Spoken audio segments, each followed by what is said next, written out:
Olá pessoal, bom dia, boa tarde, boa noite. Vamos para a aula 4 da disciplina de máquinas e sistemas térmicos. Hoje eu vou falar um pouquinho sobre combustíveis e caldeiras, né? Começar no conteúdo de caldeiras. Sobre combustíveis, né? As máquinas térmicas elas são construídas para converter calor em trabalho mecânico e a nossa fonte de calor daí vai ser o combustível. A gente vai ter vários tipos de combustíveis possíveis de ser utilizados, né? Com seus benefícios, seus contras. Então é importante conhecer o poder calorífico desses combustíveis e a relação ar-combustível. A gente não vai entrar muito nesses detalhes, eu só vou apresentar o que quem trabalha com combustão tem que ver, né, para entender melhor. Então a gente tem uma relação de oxidação do combustível com congruente, chamado oxidante, que geralmente é o oxigênio que a gente usa. E isso acontece, mas o oxigênio ele não está sozinho na atmosfera, né? Então a gente tem em volume em torno de 20% de oxigênio, 79% de nitrogênio e outros elementos, certo? Então o nitrogênio é um gás inerte, ele não vai ajudar na oxidação, ele não vai. Na verdade, tem umas reações intermediárias que ele acaba ajudando, mas não se ligando quimicamente, é mais porque ele está ali, as esferinhas de nitrogênio estão ali para poder fazer as reações acontecer. Elas têm uma certa energia cinética na hora que encosta nas outras, mas a gente não vai entrar nesses detalhes, né? Então, de certa forma, a composição estequiométrica do ar é O2 mais 3,76 N2. Então a gente tem vários combustíveis, né? Então tem alguns hidrocarbonetos, né? O metano, ah, propano, butano, né? São combustíveis que têm essa cara de hidrocarboneto, uma quantidade de carbono, uma quantidade de hidrogênio, né? Octanagem, algumas são passando algumas conceitos importantes. Octanagem é uma propriedade de resistir a compressão sem entrar em autoignição. Então, quanto maior a octanagem, mais ele vai resistir à compressão.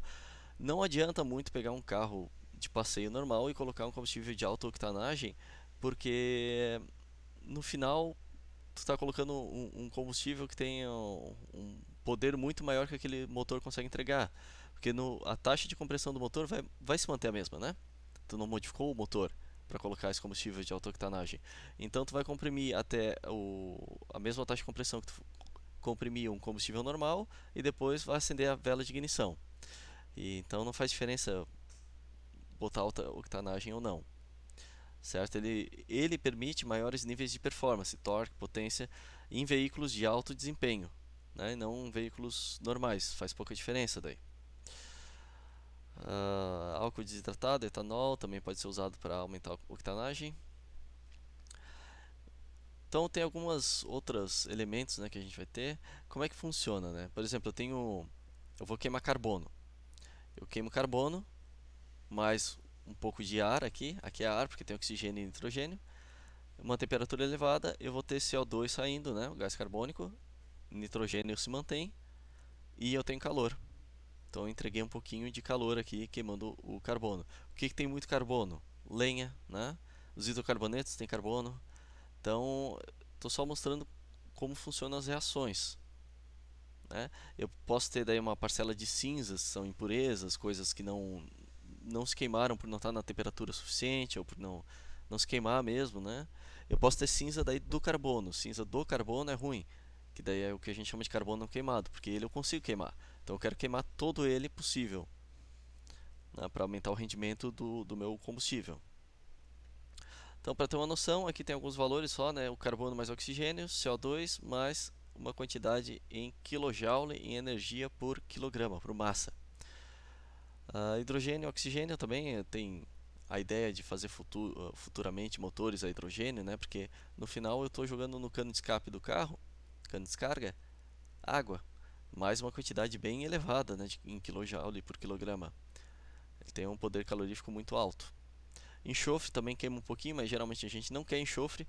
Ele vai trazer, ele acaba virando um ácido que vai corroendo os equipamentos, né? Ou no carvão, na lenha de churrasco, ele acaba mudando um pouco o gosto, né? Então a gente geralmente quer que não tem enxofre, mas ele está ali, está presente. A gente tem que tentar só reduzir o impacto dele. Se eu estou usando carvão de coque para trabalhar com aço, né, em aciarias, o enxofre ele vai se ligar ao ferro, né, não é muito vantajoso ter, então a gente tenta extrair o enxofre.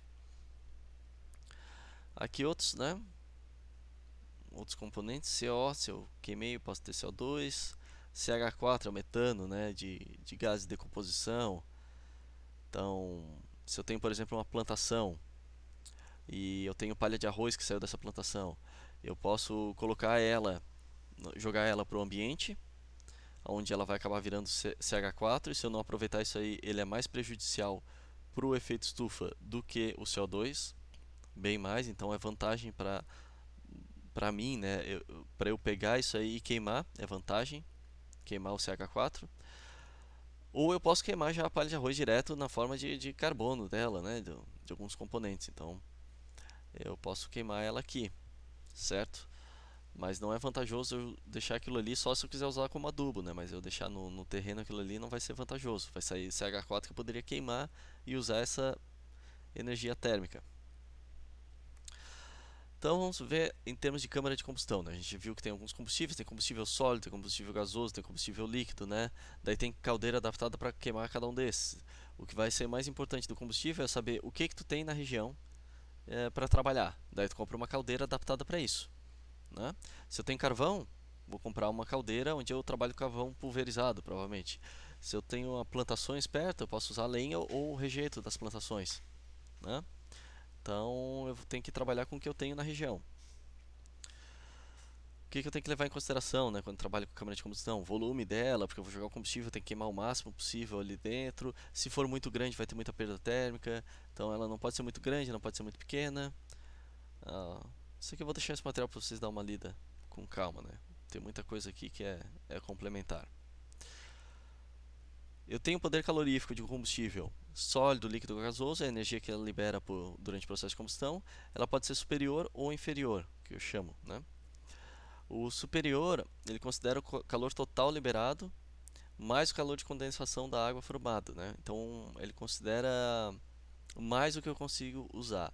O PCI, o poder calorífico inferior, ele desconsidera aquele calor que eu usei para esquentar e vaporizar a parcela de umidade que eu tenho no combustível. Então, geralmente, para as contas, eu vou usar o PCI, porque essa parcela que eu usei, ela é desprezível para mim, né? Então aqui eu tenho aqui os poderes caloríficos superior de alguns combustíveis, óleo combustível, lenha seca, carvão fóssil de Santa Catarina. Então tem umas termoelétricas que usam esse carvão fóssil, ele tem uma característica de ter às vezes mais de 40% de cinzas, então ele é um carvão de baixíssima qualidade, mas é o que tem na região, né? Tu não vai importar carvão de fora, tem na região, então tem uma termoelétrica que eu comentei, na região que queima esse carvão. Certo teor de umidade, né, para entrar na conta do PCI. Essas contas a gente não vai fazer, mas se precisasse é bem simples, é só jogar o quanto que eu tenho de quilograma de carbono por quilograma de combustível aqui, de quilograma de hidrogênio por quilograma de combustível aqui, de oxigênio aqui, enxofre aqui, e no final sai com o cálculo de PCS. Depois eu faço a mesma coisa com o PCI, jogando aqui o hidrogênio e o teor de umidade. Bem simples. Então essa daqui é a que queima, é a planta termoelétrica que queima o carvão da região, carvão que vem de Criciúma. Né? Então, como tem muita cinza, ela tem no lado aos arredores, né, dessa planta, tem bacias de cinza. Então, são bacias que são cavadas na terra, onde eu vou rejeitando cinza, vou jogando as cinzas, porque essas cinzas não queimaram, elas não vão queimar, são impurezas. E eu vou criando camada e camadas e camadas de cinza, sempre com o selo d'água em cima para o vento não passar e roubar isso aqui, né? Então, como se fosse realmente uma piscina que eu vou jogando cinza no fundo. Então eu tenho vários tipos de geradores de vapor. Essas aqui são caldeiras que queimam combustível sólido, pulverizado. Tem caldeira de recuperação, caldeira de água quente, tem reator nuclear, outros tipos de gerador de vapor. Um ciclo, ah, ele funciona de uma forma bem simples, né? Eu comentei já do de refrigeração, vou falar em mais detalhes, mas como é que funciona o ciclo de caldeira? Eu vou ter um circuito fechado de água e vapor. Essa água tem que ser tratada, uma água limpa, né? Uma água bem pura, porque não pode ter impureza, não pode ter gases ali dentro, que ela vai trabalhar em altas pressões e altas temperaturas. Então, primeiro, no ponto 1, eu peguei essa água que ela está líquida, e eu comprimi ela. Então, se eu comprimir ela, ela ficou, digamos, mais líquida ainda. O que isso quer dizer? Que eu vou ter que entregar mais energia para transformá-la em vapor. E esse aqui é o meu diagrama, temperatura, entropia. Então, comprimi do 1.1 ao ponto 2. Vocês não precisam ler esse diagrama, né? Mas é só para entender um pouquinho melhor. Se conseguirem entender melhor. Então, eu estou aqui nessa região, para esse lado. Tudo que está fora do sino, deixa eu mudar de cor. Tudo que está fora desse sino é líquido, líquido subresfriado. E o que está em contato com esse sino é o líquido que começou a virar vapor. E no outro lado é o contrário. Eu tenho aqui tudo vapor, vapor superaquecido. E o que está em contato com esse sino aqui, exatamente nessa superfície aqui, é vapor saturado, certo? Então eu comprimi, eu levei ele para uma condição de líquido subresfriado maior ainda, né? Do ponto 1 para o 2. Deixa eu botar em azul porque isso aqui é líquido. Então aqui eu tenho líquido, aqui eu tenho líquido subresfriado numa bomba. Então é uma bomba bem grande, são os equipamentos gigantescos às vezes, né? Eu tenho que ter bomba de redundância para se uma sair de operação entrar outra. Comprimiu líquido. Depois eu entro na caldeira. A gente vai ver em detalhe todos os componentes que eu tenho numa caldeira, mas aqui eu começo a ferver a água e sai vapor superaquecido, que é o meu ponto 3. Eu tenho que entrar com vapor superaquecido porque as turbinas geralmente elas não, a não ser algumas poucas, né, que são feitas para trabalhar com vapor saturado, elas não são feitas para trabalhar com umidade. Tem que entrar um vapor bem seco. Umidade que eu digo gotículas de líquido, né? Tem que entrar só vapor. Então ele entra uma condição de pressão e temperatura bem elevadas, né? Olha aqui, no meu gráfico de temperatura, o ponto 3 é a maior temperatura que eu tenho, né? Pressão e temperatura bem elevada, e na hora que ele passa pela turbina, ele perde pressão e temperatura. Ele cai aqui para o meu ponto 4. Olha o quanto que caiu de temperatura. Daí aqui ele está numa mistura de um pouco de vapor e um pouco de líquido, no que eu chamo de condensador. Vocês viram que esse equipamento condensador, ele usa uma fonte externa de água do rio, alguma coisa assim, para resfriar o vapor e transformar em líquido. Então eu passo a água do rio nesse condensador e transformo em líquido. Daí ele volta e fecha o meu circuito. Então eu tenho 4 equipamentos importantes, né? A bomba que vai aumentar a pressão, aumenta um pouco a temperatura e aumenta a pressão também. Depois eu vou para a caldeira, onde aumenta bastante a temperatura, né? Eu estou entregando energia térmica. Aqui que eu faço a entrega de energia térmica aqui que está queimando meu combustível.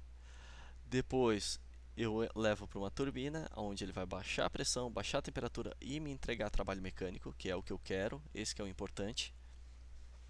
Depois eu passo num condensador, onde ele vai retirar calor e mandar para o ambiente externo. Então são 4 equipamentos.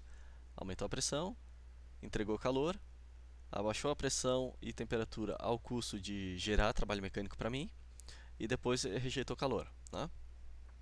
Entregou calor na caldeira, rejeitou no condensador, aumentou a pressão na bomba, diminuiu a pressão na turbina. Ok? A bomba eu entrego o trabalho para aumentar a pressão, na turbina eu recebo o trabalho ao baixar a pressão.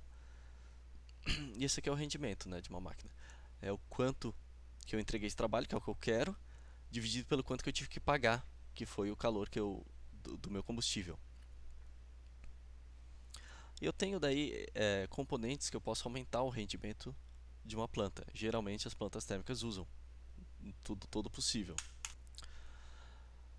Todo possível, né? Tudo que eu tenho disponível ali, eu vou tentar aumentar ao máximo o rendimento do combustível que eu estou queimando.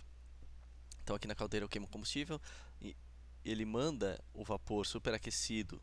Ele saiu desse encontro desse sino aqui, ele ficou superaquecido, ele começou a subir superaquecido até o ponto 3.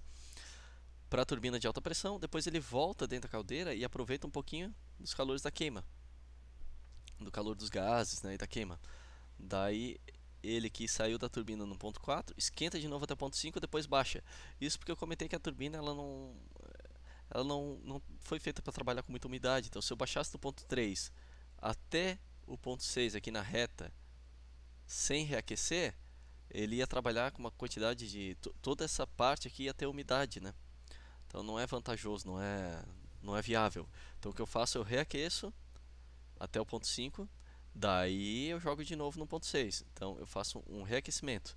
Essas curvas de reaquecimento aqui são de pressão constante. Então na minha curva em 3 eu tenho uma pressão alta. Na curva em 5 eu tenho uma pressão intermediária. E nessa curva aqui do 6 eu tenho uma pressão baixa. Opa, pressão intermediária, pressão alta, né? Então o que eu faço? Eu baixei da pressão alta para a pressão média, reesquentei, né? Reaqueci, e depois baixei até a pressão do condensador. Então, o nome desse equipamento é o reaquecedor. Eu tenho o superaquecedor e o reaquecedor. Aqui, ele sai da turbina de alta pressão, reaquece e volta para a turbina de baixa. Qualidades desejáveis de uma caldeira, né? Isso aqui eu vou deixar para vocês dar uma lida, né? Mas a construção fácil, desmontagem fácil, né? Acesso para manutenção, peso e espaço. Isso aqui dependendo, né? Se eu estou construindo um prédio de vários andares, não importa muito o peso e o espaço se eu tenho terreno disponível, né? Flexibilidade de manobra, né? De botar em operação e tirar de operação. Circulação dos gases, né? Característica do vapor produzido, rendimento térmico, segurança. Todas as classificações. O que é desejável, né? E quanto à classificação, eu posso classificar quanto à orientação, tipo de combustível, se é óleo, gás natural, carvão pulverizado, se é energia renovável solar, por exemplo. E quanto à circulação da água, se é natural, forçada ou induzida, a gente vai ver em mais detalhes aqui. Tem dois tipos de caldeira principais, flamo-tubular e aqua-tubular. A diferença, né, tá em flamo ou aquo, se é o fogo ou a água, que passa nos tubos. Então, flamo-tubular, o que significa? Né? Passa o fogo nos tubos. O fogo que eu digo são os gases da queima, os gases quentes. E a água fica no casco. Então, eu tenho esse trocador de calor casco-tubo, vocês viram na aula de trocador de calor como é que funciona. Eu tenho um fluido passando nos tubos e outro fluido fica no casco. Então, na flama tubular, a água fica no casco e as gases de queima passam pelos tubos. E eles vão trocando calor, né? Eles vão esfriando enquanto eles esquentam a água e a água gera vapor. Então, eu tenho vários tipos de caldeira para isso aqui. Geralmente, essas aqui são modelos pequenos. Eu tenho indústria que eu tenho uma demanda de caldeira. Eu vou lá, de vapor, né? Eu vou lá, eu compro uma caldeira dessas. Ela já vem com todos os sistemas instalados nela, né? Tudo já, o sistema auxiliar, bomba, tudo já montado, queimador. E eu já coloco em operação. Só entra com combustível e coloco em operação. Então elas são mais simples, mas elas também têm uma capacidade menor. Eu não consigo trabalhar com capacidades muito elevadas, porque como a água está no casco e a água trabalha com pressão elevada, esse casco ia ter que ter uma parede de tubo muito espessa, cada vez maior. Enquanto tubos menores eles conseguem trabalhar com maior pressão, com espessura de parede pequena, né? Então essas cafeteirinhas assim trabalham com umas pressões super elevadas com uns tubinhos bem pequenos, porque com parede bem fina. Se eu fosse fazer isso, uma pressão elevada dessa para um tubo maior, eu ia ter que ter uma parede bem grossa. Então começa a aumentar o recipiente, o vaso de pressão, onde eu tenho a pressão elevada, maior a espessura de parede, certo? Nas aquatubulares é o contrário. O que acontece? Eu tenho paredes de tubo, vários tubos, né? Olha só, isso aqui é um prédio de vários andares, tem até alvenaria aqui para mostrar. E o que passa dentro desses tubos é a água e vapor em alta pressão.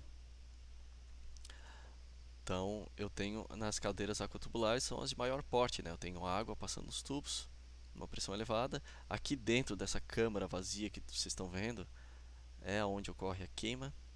Aqui eu tenho a queima acontecendo aqui. E os tubos que revestem todas as paredes, né? Eles passam água e vapor, vai evaporando, pegando esse calor, como se fosse uma chaleira gigante isso aqui.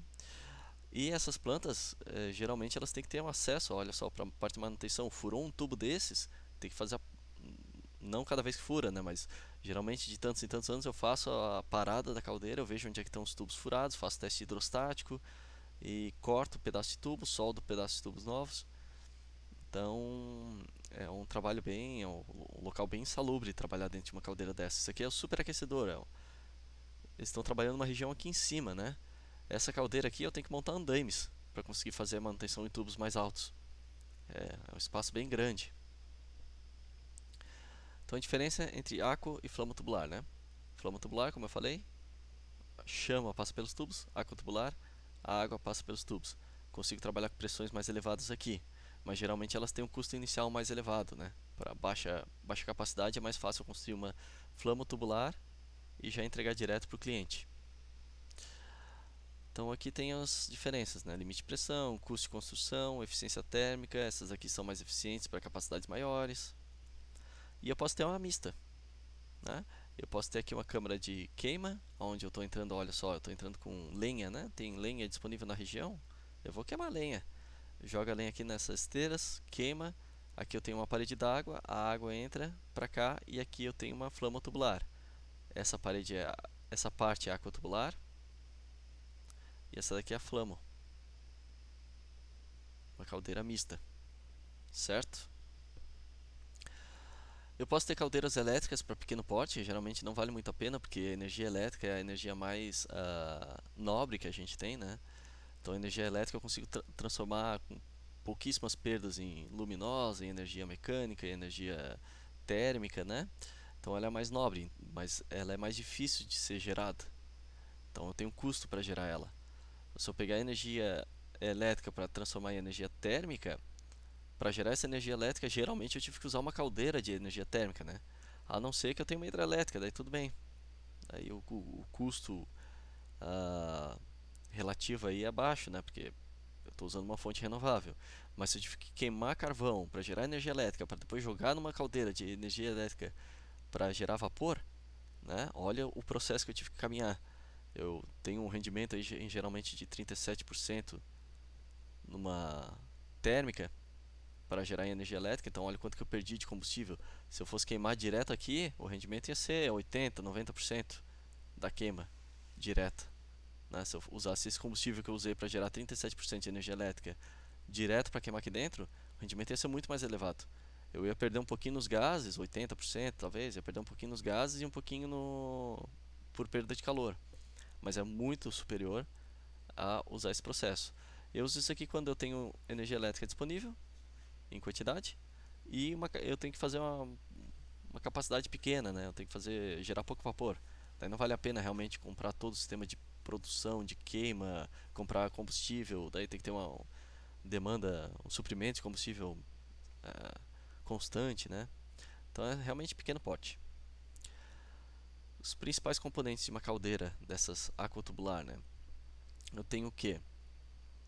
Vamos começar pelo 1. A fornalha ou queimadores são essas lanças. Enquanto elas estão em operação, elas entram na caldeira e começam a queimar aqui na ponta, né? Ele joga uma mistura de combustível e ar para queimar. Então eu tenho aqui a minha câmara de combustão, onde ocorre a queima. Aqui embaixo eu tenho a grelha, dependendo do tipo de queima, se for de grelha ou não. Mas embaixo disso eu tenho o cinzeiro, para onde caem as cinzas, certo? Essa daqui é queima em grelha, então eu puxo o ar por aqui, no meu ponto 5. Deixa eu pegar em azul. Eu puxo o ar atmosférico por aqui. Ele passa dentro da caldeira, então ele esquenta um pouquinho já. Daí ele vem e sobe por aqui pelas grelhas. Grelha é como se fosse grelha de churrasco. Eu botei o carvão em cima da grelha e estou queimando ali em cima. Daí vem ar por baixo para aumentar a chama, né? Para aumentar a combustão. Então aqui eu tenho o sistema de queima.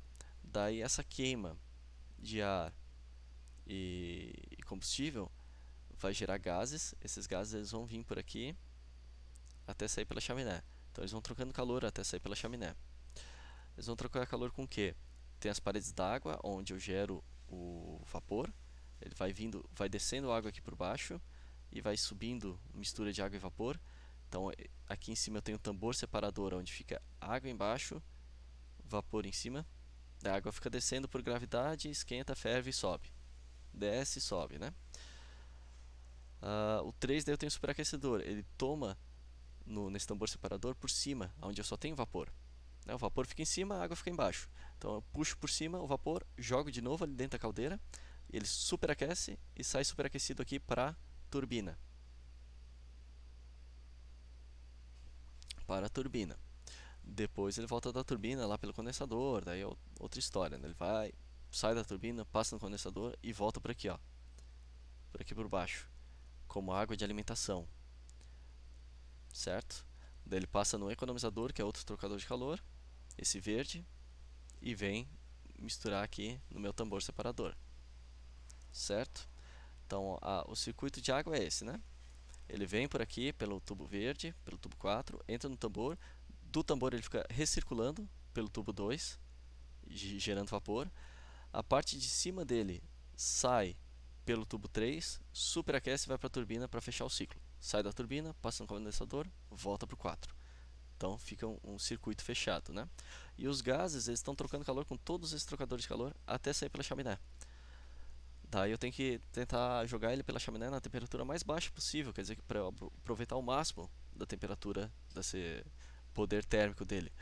Eu só não posso jogar numa temperatura muito baixa, senão ele pode condensar nas paredes. E essa queima, se for carvão, geralmente tem enxofre, daí esse enxofre corrói se ele condensar na parede. É melhor eu jogar ele um pouquinho mais quente, que daí o enxofre vai para a atmosfera, do que ele condensar e eu tenho que ficar fazendo manutenção dos equipamentos. Esse aqui é o sistema de monitoramento. Eu bati uma foto aqui do painel de controle quando eu estava fazendo estágio lá. Então olha quantos equipamentos eu tenho. Esses aqui são os moinhos. Aqui tem carvão. Ele vem, desce para o moinho, ocorre a moagem, dele sai num carvão pulverizado fino e vem para essa tubulação dos queimadores. Então eu tenho queimadores em andares diferentes da minha caldeira. Realmente andares diferentes, né? Se eu quiser de um queimador para outro, tem que subir uma escada e ir para outro andar. Então eu tenho 4 moinhos aqui, cada um fornece carvão pulverizado para uma fileira de queimadores. Aqui é o meu tambor separador. Eles têm um sistema para medir quanto de água eu tenho. Não posso baixar muito, nem subir muito, né? Porque senão eu posso jogar água para a turbina. Isso é péssimo. Nem baixar muito, porque senão ele pode secar e derreter o metal, né? A água que faz a refrigeração dos tubos ali dentro. A temperatura de queima é muito alta. Se eu tirar a água desses tubos, eu vou torcer tudo isso aqui, derreter essa caldeira, né? Então eu tenho que tomar cuidado. Aqui tem as temperaturas dentro dos tubos, 680 graus, né? 591, 400 graus. A temperatura de queima pode passar de 1600, né? A temperatura de fusão do ferro é 1580, então passa um pouquinho. E a do aço é um pouquinho abaixo ainda do que a do ferro. Tu vai botando carbono no ferro, ele vai virando aço e vai baixando um pouquinho a temperatura, até um certo ponto. Daí tem esse é o circuito, né? Aqui tem o circuito de ar e gases, ó. Entra o ar por aqui, ele é forçado, troca calor naquele economizador que a gente falou, vem pra cá e ele ajuda, esse ar entra junto com o combustível para queimar, certo? Então aqui eu tenho o superaquecedor, ó, ele vai, passou no superaquecedor, vai para a turbina de alta pressão, volta da turbina de alta pressão, reaquece, vai para a turbina de média pressão. Então tá tudo bem detalhado aqui, vocês podem tirar uns minutinhos para tentar entender o que está acontecendo. Depois esses gases passam por um tal de precipitador eletrostático, que dá uma carga nesses gases que tem, nessas partículas de gás, e tenta prender o máximo possível antes de jogar na chaminé. Ele consegue prender aqui coisa de 99% dos particulados. Sobre circulação, né? Se é circulação natural é porque só por diferença de gravidade, a água desce por gravidade, evapora, o vapor sobe por diferença de gravidade. Eu posso ter uma bomba para fazer circulação, se é muito alta a minha caldeira, né? Ou, dependendo do diâmetro do tubo, então a bomba para fazer circulação forçada. E níveis de pressão, classificação, né? Se é abaixo de 10 megapascal, geralmente tipo industrial, 10 a 16 já tem alta pressão, e super pressão aqui, super alta é acima de 17 megapascal, certo? E tem as de super crítica, acima de 22.1 megapascal, mas aí essas daqui são mais sofisticadas. Quanto ao tipo de combustível, eu posso trabalhar com sólido, carvão mineral, biomassa, resíduos sólidos urbanos, ou eu posso trabalhar com líquidos, né? Óleo combustível e óleo diesel. E gasosos, se eu tenho gás natural na região. Okay? Eu posso usar daí parte desse gás do calor residual para gerar vapor, né? Eu posso girar uma turbina queimando gás e depois gerar vapor com calor residual. Eu posso ter grelha fixa ou grelha rotativa, né? Como se fosse a grelha de churrasco que vai girando e vai jogando as cinzas fora, puxa carvão novo, vai queimando, né? Só porque nesse exemplo o carvão está em cima da grelha queimando. Queima em suspensão, leito fluidizado, a gente não vai entrar muito nisso, mas é como se fosse o meu combustível, ele é sólido num tamanho um pouco maior e vem ar por baixo e ele funciona como se fosse um fluido, né? Ele vai queimando enquanto o ar entra e ele vai como se fosse uma cama de fluido, né? Quase como se fosse um líquido. Então aqui tem as tecnologias de combustão. Grelha fixa, eu vou jogando combustível aqui por cima, o ar entra aqui por baixo e vai queimando. Grelha rotativa, eu tenho ela rotacionando para uma forma de jogar fora cinzas, né? Queima em suspensão, que é as caldeiras maiores, daí eu jogo o carvão pulverizado, ele vai queimando, depois parte dessa cinza cai, as cinzas pesadas, e as cinzas leves são carregadas pelos gases de combustão. Eu tenho como ter uma performance ciclônica, né? Eu jogo o combustível, ele vai girando como se fosse um ciclone aqui, vai queimando como se fosse um ciclone. Leito fluidizado aqui borbulhante ou circulante, né? O combustível sobe, desce e vai fazendo esse circuito até queimar completamente, certo? Tecnologias de tiragem. Tiragem o que que é? Eu quero tirar o ar de dentro, os gases de combustão de dentro da caldeira, né? Para entrar mais ar e queimar mais combustível. Aquele gás de combustão viciado, ele não tem mais oxigênio para continuar queimando, né? Ele vai ter uma parcela de oxigênio mais pequena. Eu quero entrar sempre com ar novo da rua e tirar os gases de combustão. Então eu posso fazer isso de forma natural só por ter uma chaminé, né? Que nem funciona numa churrasqueira, né? Aqui está quente, os gases quentes, lá em cima está frio, então eu crio uma condição do ar quente sobe, né? De tiragem natural. Então quanto maior a chaminé, mais ele vai fazer essa tiragem, esse efeito de puxar. Ah, então são cadeiras antigas de pequeno porte que usam só tiragem natural. Geralmente eu vou ter tiragem forçada, que eu sopro ar junto com combustível para queimar. Daí depois no final eu tenho uma chaminé. Sempre vou ter chaminé, mas daí eu estou soprando um pouco de ar junto. Ou induzida, que eu tenho um exaustor no final. Então eu puxo. E em muitos casos elas operam com os dois. Eu tenho um ar que é soprado e um ar que é puxado, um ventilador que puxa. Um ventilador primário que vai forçar o ar para queimar com combustível e um exaustor, né? Geralmente as caldeiras elas trabalham com depressão, uma pressão inferior à atmosférica.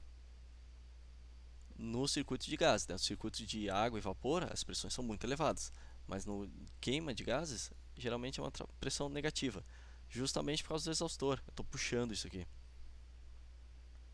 certo? Daí que eu tenho algumas posições em relação ao formato, né? Se é o formato de U, formato de torre, formato de T. Isso depende do projeto, depende da capacidade, onde é que eu vou instalar, do tipo de combustível. Tudo isso vai alterar o projeto dessas caldeiras. E eu tenho geradores de vapor alternativos, pessoal. Por exemplo, essa Blue Lagoons aqui na Islândia, ela usa a fonte geotérmica. Então a Islândia é uma ilha vulcânica. Então eu tenho embaixo da terra está muito quente, muito próximo, muito quente, né? Então eu não preciso fazer escavações muito profundas para chegar. Eu escavo um pouco, jogo água nesse tubo, a água entra fria, ela volta quente na forma de vapor, né? Eu posso ter um tubo conectando, ou posso ter até essa água sendo infiltrada pela terra e voltando por aqui. Então eu uso a energia da terra, geotérmica, para gerar vapor. E aqui atrás, esse cone é o meu condensador. E essa Blue Lagoons aqui, esse é o ponto turístico lá que o pessoal mergulha, né? Nada, que aqui fora está muito frio, mas a água é quente. Essa água é a que é usada para resfriar no condensador. Então isso aqui não é uma piscina natural.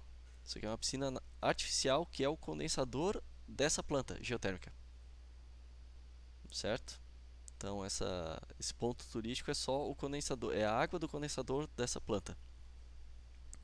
E também dá para fazer usando energia solar, né? Esse aqui foi um protótipo que a gente construiu lá em Florianópolis, na UFSC, onde eu uso a energia do sol. Tem os espelhos aqui, eles refletem energia lá em cima. Aqui tem tubos de aço, eles estão fechados por um teste, né? A gente estava vendo o foco, estava concentrando mesmo, mas tem 6 tubos de aço inox Então, essa energia térmica concentrada, aqui, essa radiação térmica concentrada, gera vapor. E aqui eu tenho um separador de vapor, soltando um pouquinho de vapor. Né? Isso aqui foi um protótipo para testar a eficiência dessa tecnologia. Então é isso, pessoal. Tentei passar o mais breve possível, que eu sei que esses vídeos às vezes podem ficar longos. Um pouquinho sobre caldeiras e combustíveis. Na próxima aula a gente vai ver mais sobre os componentes, vários componentes, né? Um pouquinho mais detalhado. Se vocês não entenderam direito como é que funciona isso aqui, mandem dúvidas no grupo ou deem uma olhada com calma na explicação do passo a passo de uma caldeira dessa termoelétrica, que é muito importante entender o funcionamento. Tudo bem? Um abraço e até a próxima.